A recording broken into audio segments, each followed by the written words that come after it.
Bueno, quería empezar este breve testimonio desde el principio. Pues yo me integré a la vida de la iglesia, para que lo sepan, a la edad de 18 años. Antes de eso, mi vida era colegio, era jugar fútbol todas las tardes con los amigos del barrio, pero de iglesia, ¿qué creen? Nada. Alguna vez, por insistencia de algún amigo, visité una iglesia protestante y participé también incluso de alguna de esas campañas evangelísticas que hacen en los campos de fútbol. Y a pesar que me invitaba constantemente a su iglesia, no me integré jamás, porque creo que mi vida no estaba ahí.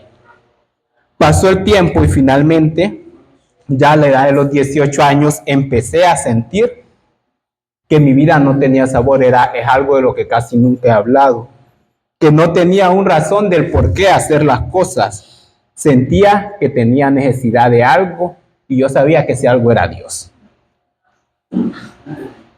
Y entonces empecé a investigar dónde había iglesias católicas cerca de mi casa. Al principio quería venir aquí a la iglesia de San Alberto Hurtado, ya que cuando pasaba muchas veces la miraba por aquí, pero casi siempre que pasaba la miraba cerrada. Por cosas de la vida terminé en la iglesia Sagrada Familia, eso en julio, en agosto del año 2016, no estoy tan seguro. Entonces allá fue donde empezó mi caminar cristiano. Al año siguiente, un 24 de mayo del 2017, me bauticé en esa comunidad. Allá aprendí mucho y fui bien integrado en la comunidad y en las diversas pastorales que se manejaban en ese entonces. Y por cosas de nuevo de la vida y de Dios, terminé en esta iglesia San Alberto Hurtado, y en el mismo año, o sea, en el 2017, recibí en esta comunidad mi primera comunión, un 20 de septiembre de ese año 2017. Mi confirma en la parroquia San Ignacio de Loyola, un 7 de septiembre de 2019. Y de estas dos comunidades que siempre llevo en mi corazón, aprendí mucho en las diferentes pastorales en las que he tenido la oportunidad de participar en ambos lugares. Llevo en mi corazón grandes experiencias que viví y hermosas enseñanzas en ambas comunidades. Sin duda, en la 29 de enero también tengo recuerdos muy gratos. Y de tantas personas también que me ayudaron en todo este camino. No quiero mencionar nombres porque seguro no mencionaré a alguien, pero les estoy muy agradecido por mostrar su confianza a mi persona. Y definitivamente, desde que busqué de Dios, mi vida empezó a tomar un color y sentido. Pasó de una vida rutinaria de blanco y negro a una vida de colores. El participar y el comprometerme me ayudó totalmente a ser una persona consciente de las necesidades de los demás y ser consciente hasta dónde puedo y debo ayudar según mis limitaciones y las limitaciones de los demás. En este caminar he conocido a personas tan maravillosas que ahora son parte importante de mi vida, y tantos hermanos como los tengo en el mundo. Donde haya un católico, estoy seguro que tengo un hermano. En las experiencias que he tenido de salir del país en diversas ocasiones, me encanta el hecho de poder palpar la unidad que mantiene la iglesia, esa misma que Jesús pedía constantemente, que todos sean uno. A veces uno mira la unidad en el país, pero esa es una unidad que sin duda trasciende fronteras, y es bonito poder verlo y sentirlo. Y estoy seguro que supera también no solo fronteras, sino que continentes. Y que en cualquier rincón o aldea donde que vaya, las orientaciones, la misión es la misma. Me siento en casa en cualquier templo católico en el mundo donde participe de la Santa Misa. Muy agradecido con Dios por todo esto y con mi familia que me dieron esta fe, que ahora me siento tan orgulloso de ser católico. Pero bueno, esta era como en forma de introducción, ya entrando en lo que me pidieron que les hablara, y disculpen la insistencia en los orígenes, pero también lo consideraba importante porque era algo de lo que no solía hablar mucho. ¿Cómo inicié en este ministerio? Mi llamado a la pastoral fue por mera necesidad. Por eso al principio les preguntaba a varios aquí cómo había sido su llamado. Porque Dios llama de diferentes maneras. Incluso puede llamar desde la necesidad, desde la escasez. Y ya muchos lo decían, que alguien me invitaba, que había alguna necesidad, pero como decía el Padre Jesús, siempre es Dios el que llama por medio de diferentes personas. En la comunidad, en esta comunidad de San Alberto, donde estoy para servir, solo teníamos una delegada de la palabra de Dios en ese momento. ¿Y cuál fue el problema? Que por cuestión de embarazo debió retirarse de la comunidad. Recuerdo que esos días eran bien difíciles porque todos los domingos teníamos que andar buscando delegados. Y logré percibir personalmente que algunos o algunas de los muchos que pasaron por aquí durante esos diversos domingos no venían con mucha voluntad, sino que venían por mero compromiso. Y se notaba a veces. Definitivamente no me gustó eso, y viendo qué podía hacer, decidí participar del taller de iniciación, y en mayo del 2022 recibí mi certificado como delegado de la palabra de Dios en la parroquia San Ignacio. La verdad que antes de inscribirme al taller de iniciación tuve muchas dudas, porque sentía que hablar y explicar la palabra de Dios era una gran responsabilidad, que no era para cualquiera. Me daba miedo equivocarme y terminar diciendo alguna herejía, por ejemplo.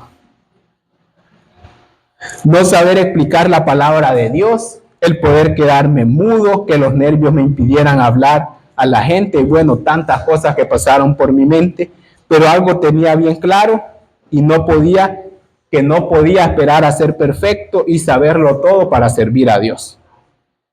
Si Jesús llamaba a pecadores y eligió a uno de sus amigos un recaudador de impuestos como Mateo, que es alguien que personalmente siempre me ha inspirado, ¿cómo no puede servirse de mí, mi Señor, para poder colaborar con Él en esta tarea de la extensión del reino de Dios?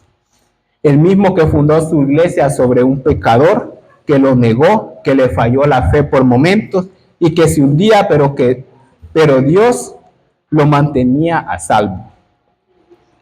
Yo estoy seguro que todos estamos llamados a servir desde nuestros dones, pero también desde las limitaciones.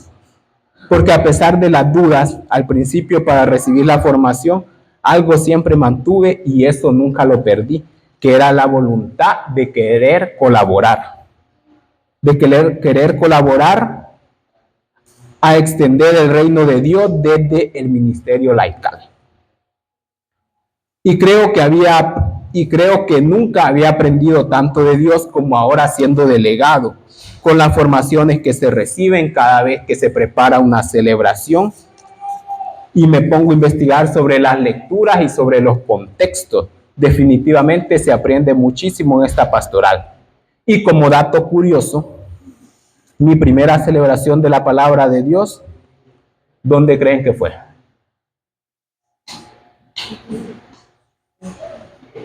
¿No? No.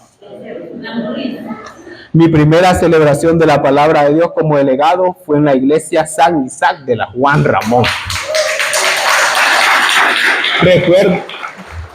Recuerdo que fue no estoy muy seguro si fue por invitación de Rafa o de Judith, pero la cosa es que con Rafa terminamos celebrando ese día por allá. Y si no me equivoco, que mi memoria suele ser mala, mi segunda celebración también fue allá, en la Juan Ramón.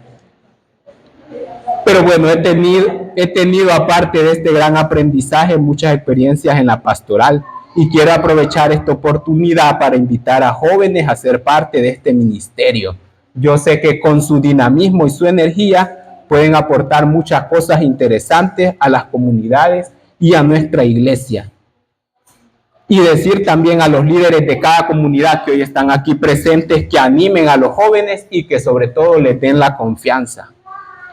Y no solo para ser delegados, sino a los que se sientan llamados, pues.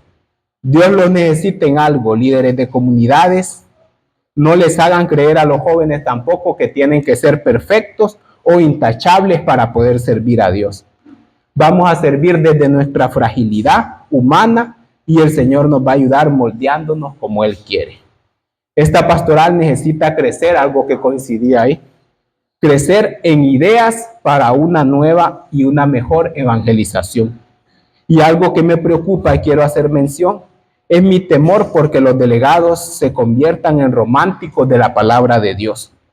Un delegado debe de ir más allá de predicar la palabra de Dios en su comunidad todos los domingos. Evitar caer en esa comodidad. Un delegado debe predicar la palabra de Dios sin poner de lado la realidad, la que viven los hermanos. Un delegado debe encarnar los sufrimientos y la injusticia de tantos hermanos. Por ejemplo, la situación en Tocoa, donde muchos delegados participan en movimientos por la tierra, el agua, los bosques. Es imposible no mencionar a Juan López en este espacio, asesinado al salir de su comunidad, y creo que debe de ser una luz para todos, de lo que hay que hacer y los riesgos que implica mantener la fidelidad del Evangelio. Él protegió la naturaleza cumpliendo lo que dice el directorio de la celebración de la palabra de Dios del 2018, en el capítulo 5, titulado Normas Prácticas del Delegado. En la página 22 habla sobre la semblanza de un delegado y dice lo siguiente en el apartado número 6, que un delegado debe ser un promotor de la defensa ecológica. Y un promotor es alguien que promueve o difunde algo, que impulsa y que anima. Y en la página 23, apartado 4, cito lo que dice: ser críticos en el análisis de la realidad sociopolítica y capaz de comprometerse en la misma, o sea, hablar de estas realidades también, desde un punto de vista del evangélico, desde un punto de vista del evangelio, sin dejarse llevar por ideologías ni ser activista de ningún partido político. Hermanos, demos un testimonio de fe coherente con la misión asignada como delegados. Tal vez no estamos en Tocoa, pero veamos al alrededor cuáles son las cosas que podemos hacer.